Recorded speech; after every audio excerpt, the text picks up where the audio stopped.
Hello and welcome back to the adventure vlog from our New York hotel room. This is the best lighting I could find at the moment. But this vlog is going to be completely about what we ate and how much it cost to eat for 4 days in New York City.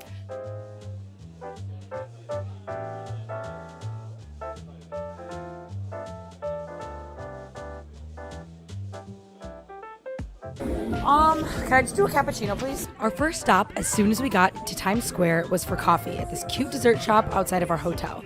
I thought this cappuccino was delicious, so it was a great start to the trip. These coffees cost us $10.74.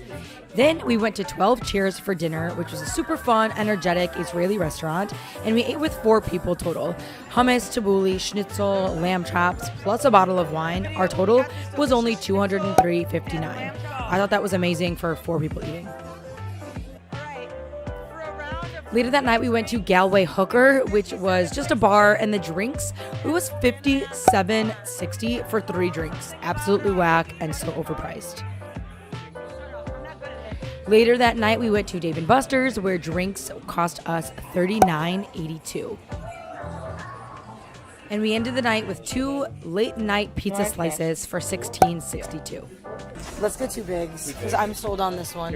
At the Krispy Kreme factory the next morning, we spent $15.56 for 2 coffees and 2 donuts. Absolutely delicious, absolutely worth it. And then we went to Liberty Bagel, where we stood in line for quite some time, but we ended up getting 2 delicious bagel sandwiches, traditional with lox and capers and onions and the whole shebang, for $36.54 for 2. This is what our bagel. At John's Pizza, we had an antipasti salad, 2 cocktails, and 1 full classic pepperoni pizza for $93.37 cash. It ended up being $120 with a tip. I noticed that a lot of restaurants in New York do separate totals for credit cards versus cash, so it's always better to pay in cash. You could save a little bit of money when you can. We went back to John's after our Broadway show for more cocktails and ended up spending $76.06 for 4 oversized 10.5-ounce martinis. Our drunk asses stopped for dessert to go at the Harrison. Definitely tasty, but I would not say that it was worth the $15.15 that we paid for the New York cheesecake. Yeah, that looks delicious. The next day, we hung out in Soho and Brooklyn, and we ate a piece of the famous Prince Street pizza for $8.46. Our next snack was this delicious cookie from Funny Face Bakery. Unfortunately, I do not have the receipt, but I do believe it was around $5 for a freshly baked, doughy cookie. This matcha place was right next door, and we needed some caffeine, so we stopped in and spent $18.42 for our 2 drinks. Then we ran off to Chinatown, where we had these egg yolk buns for $8.71 and these soup dumplings for $7.08 from Go-Go Dumplings, which is a Michelin star restaurant.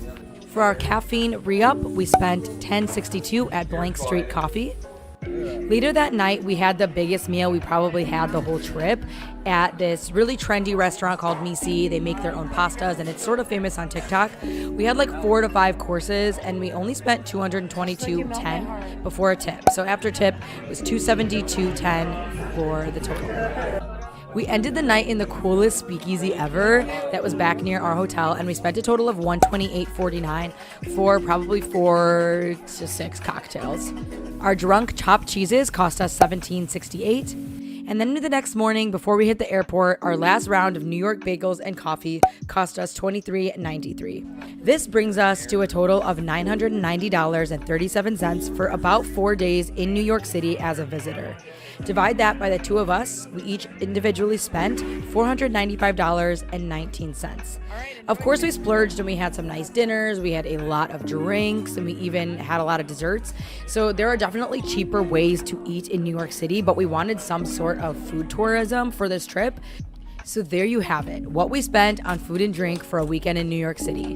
What would you have eaten? What would you have left behind? Definitely let me know in the comments, and keep living large. I'll catch you on the flip.